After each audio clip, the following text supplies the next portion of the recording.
Nadie recuerda el nombre de Annie Hughes cuando nació. No porque no importara, sino porque en el lugar donde vino al mundo, los nombres eran un lujo. Inglaterra, finales del siglo XIX. Las calles de Londres olían a carbón, humedad y desesperación. Entre fábricas humeantes y callejones infestados de miseria, miles de niños crecían invisibles, ignorados por la ley y olvidados por Dios. Annie fue uno de ellos. Nació en una habitación alquilada, húmeda, con paredes tan delgadas que los gritos del vecino parecían venir del interior de su propia cabeza. Su madre, Margaret Hughes, tenía 17 años y una mirada ya rota por la pobreza. Su padre nunca fue registrado, nunca fue buscado, nunca existió. Desde el primer día, Annie entendió algo sin palabras. Su vida tenía un valor, y era muy bajo. Margaret trabajaba lavando ropa ajena hasta que sus manos sangraban. Cada penique contaba. Cada día era una negociación entre hambre y supervivencia. Annie aprendió a no llorar, porque llorar costaba energía, y la energía costaba comida. A los 6 años, Annie ya barría suelos. A los 7 cuidaba hijos de otros. A los 8 dormía menos que su madre. Y a los 9 fue vendida. No raptada, no secuestrada, vendida por un penique. El trato ocurrió una mañana gris. Margaret no lloró, no gritó, no se resistió. Firmó con una cruz torpe un papel que no sabía leer. A cambio recibió una moneda pequeña, sucia, casi insultante. Un penique. El precio oficial de Annie Hughes. El hombre que la compró no era un extraño cualquiera.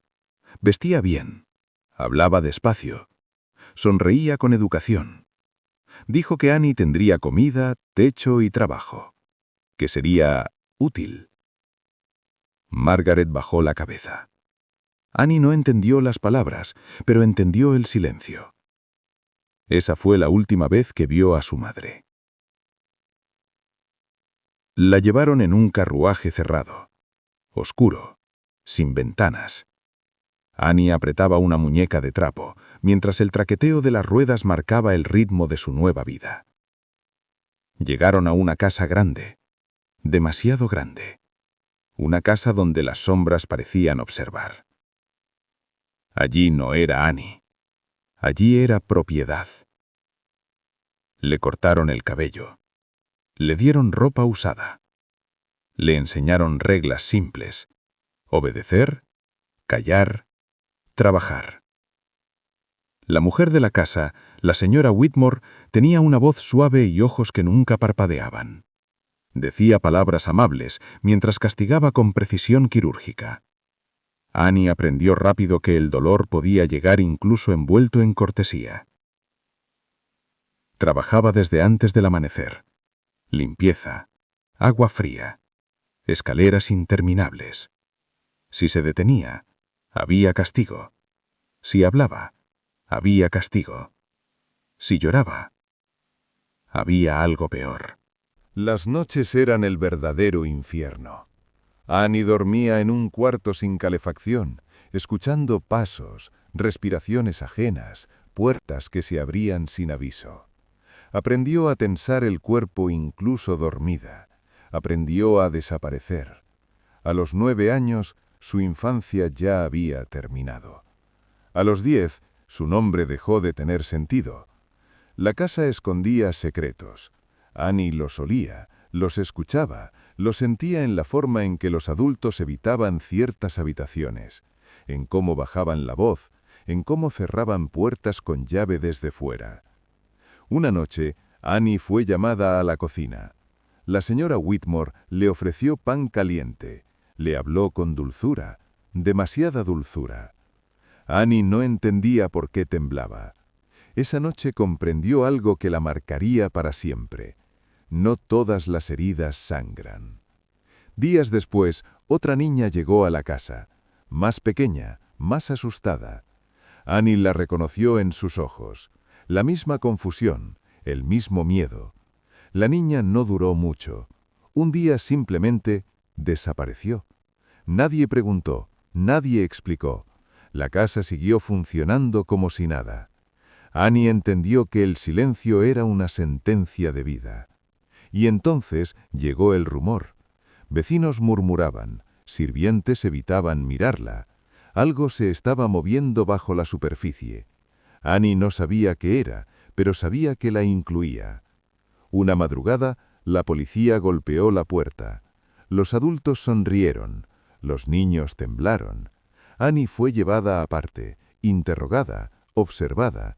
Por primera vez, alguien la miraba como algo más que una herramienta. Pero la pregunta no era si Annie había sufrido. La pregunta era quién iba a pagar por ello. Y el mundo, como siempre, necesitaba un culpable fácil. El interrogatorio duró horas, aunque para Annie el tiempo había dejado de tener sentido. La sentaron en una silla demasiado alta para sus piernas. Sus pies no tocaban el suelo, oscilaban, como si su cuerpo no estuviera completamente anclado a la realidad. El hombre que hacía las preguntas hablaba con voz cansada. No levantaba el tono, no necesitaba hacerlo. Su autoridad estaba en el uniforme, en el papel, en la certeza de que Annie no tenía a nadie que la defendiera. ¿Te pegaron? ¿Te hicieron daño? ¿Viste algo que no debías ver? Annie tardaba en responder, no porque no entendiera, sino porque cada respuesta tenía consecuencias. Había aprendido que decir la verdad no siempre era lo correcto. A veces la verdad era lo que los adultos necesitaban oír. Miró sus manos, pequeñas, agrietadas, y habló. No dijo todo. No podía, pero dijo lo suficiente. Dijo que trabajaba demasiado. Dijo que tenía miedo por las noches. Dijo que otra niña había estado allí y que ya no estaba. El silencio que siguió fue más aterrador que cualquier castigo que hubiera recibido antes. Los agentes se miraron entre ellos, tomaron notas, asintieron lentamente. Annie sintió por primera vez algo parecido a esperanza. Quizás alguien la estaba escuchando, pero la esperanza en su mundo siempre era breve. La señora Whitmore fue interrogada el día siguiente. Llegó vestida de negro impecable, con un velo discreto y una expresión de ofensa contenida. Habló de caridad, de disciplina, de cómo había rescatado a Annie de la miseria. Esa niña habría muerto de hambre, dijo con serenidad. Yo le di un propósito. El sistema sabía escuchar ese tipo de lenguaje, palabras como deber, orden, moral, palabras que convertían el abuso en virtud. La investigación avanzó lentamente, demasiado lentamente. Mientras tanto, Annie no volvió a la mansión. Fue enviada a un hogar temporal, una institución gris donde el trato era menos cruel, pero igual de frío. Nadie la abrazaba, nadie pronunciaba su nombre con cariño. Era un caso, un expediente, un problema administrativo. La prensa comenzó a interesarse cuando apareció un detalle incómodo. El pago. Un penique. Los periódicos sensacionalistas se apoderaron de la cifra. «Niña vendida por una moneda», titulaban. El público se escandalizaba, desde la comodidad de sus casas. Pero el escándalo no era por Annie, era por la idea de que algo así pudiera existir. La narrativa se distorsionó rápidamente. Algunos artículos describían a Annie como una niña problemática, ingrata, exagerada. Otros insinuaban que había sido manipulada por reformistas con agendas políticas. Y entonces ocurrió lo inevitable. El foco dejó de estar en lo que se le hizo y pasó a estar en si Annie decía la verdad. El juicio comenzó meses después. El edificio era enorme, frío, imponente. Annie entró tomada del brazo de una mujer que no conocía. Las miradas la atravesaban. Algunos la observaban con lástima, otros con sospecha. Era pequeña, demasiado pequeña para estar allí. Cuando la hicieron subir al estrado, el murmullo cesó. Annie vio a la señora Whitmore sentada, erguida, tranquila. Sus ojos se encontraron por un segundo. No había odio, solo una advertencia silenciosa. Annie juró decir la verdad con una voz que apenas se oía. Las preguntas comenzaron suaves, luego se volvieron precisas, técnicas, crueles. ¿Estás segura de lo que recuerdas? ¿No te dijeron qué debías decir? ¿Entiendes la gravedad de acusar a una mujer respetable? Cada palabra era una carga demasiado pesada para una niña de 9 años. Annie empezó a confundirse. Los días se mezclaban, los recuerdos se fragmentaban. El tribunal no quería emociones, quería coherencia, detalles exactos, fechas. Y Annie solo tenía miedo. Cuando habló de la otra niña desaparecida, el abogado defensor sonrió. ¿Estás diciendo que fue asesinada? No, no lo sé. Entonces no hay crimen, ¿verdad? Las risas contenidas recorrieron la sala. La justicia no estaba diseñada para niños, mucho menos para niños pobres. El veredicto no fue inmediato. Se pospuso, se discutió, se diluyó en tecnicismos. No había cuerpo, no había pruebas físicas, solo el testimonio de una niña vendida. Finalmente, la sentencia fue clara en su ambigüedad. La señora Whitmore quedaba libre de los cargos más graves. Se le imponía una multa menor y se recomendaba mejor supervisión. Nada más. El público salió del tribunal satisfecho. El sistema había funcionado. Nadie importante había sido dañado. Annie no entendía lo que había pasado. Solo sabía que algo dentro de ella se había roto definitivamente. No volvió a ver a la señora Whitmore, pero tampoco volvió a ser una niña. La prensa dejó de hablar del caso en cuestión de semanas. Siempre había nuevas historias, nuevos horrores más convenientes. Annie fue trasladada a otra institución, luego a otra. Creció entre paredes que no eran hogar. Aprendió a no confiar, a no esperar. Su nombre quedó registrado en documentos, pero su historia se fue disbujando. Para la sociedad, el caso había terminado. Para Annie, apenas comenzaba. Porque lo que nadie entendió entonces, o prefirió ignorar, es que no solo le habían robado la infancia, le habían enseñado que su vida valía menos que una moneda. Y esa idea la acompañaría para siempre. Después del juicio, Annie Hughes dejó de existir para el mundo público. No hubo titulares, no hubo seguimiento, no hubo interés. Para el sistema su función ya se había cumplido. Había servido como pieza central de un escándalo que se resolvió sin alterar el orden establecido. Su sufrimiento fue archivado, su nombre relegado a una línea en un registro polvoriento. Tenía apenas 10 años. Fue trasladada a un reformatorio al norte del país, un edificio antiguo, de piedra oscura, rodeado por campos grises que parecían no terminar nunca. Allí no había gritos constantes, ni castigos visibles, pero había algo peor: indiferencia absoluta. Las cuidadoras cambiaban con frecuencia. Nadie aprendía su historia, nadie preguntaba qué había pasado antes. Annie entendió rápidamente que hablar no servía de nada. Así que dejó de hacerlo. Durante meses apenas pronunciaba palabras. Comía en silencio, caminaba con la mirada baja, dormía mal. Las noches eran el peor momento. En la oscuridad regresaban los recuerdos, la mansión, las escaleras, la sensación de ser observada incluso cuando estaba sola. Soñaba con monedas cayendo al suelo, soñaba con puertas cerrándose, soñaba con la otra niña, aquella que había desaparecido y que nadie quiso buscar. Los médicos del reformatorio anotaron términos vagos: melancolía, conducta retraída, tendencias imaginativas. Nadie escribió la palabra correcta: trauma. A los 12 años, Annie fue enviada a trabajar como ayudante en una lavandería industrial. Jornadas largas, calor sofocante, manos agrietadas por productos químicos. Era legal, era formativo. Era otra forma de explotación, solo que esta vez aceptada socialmente.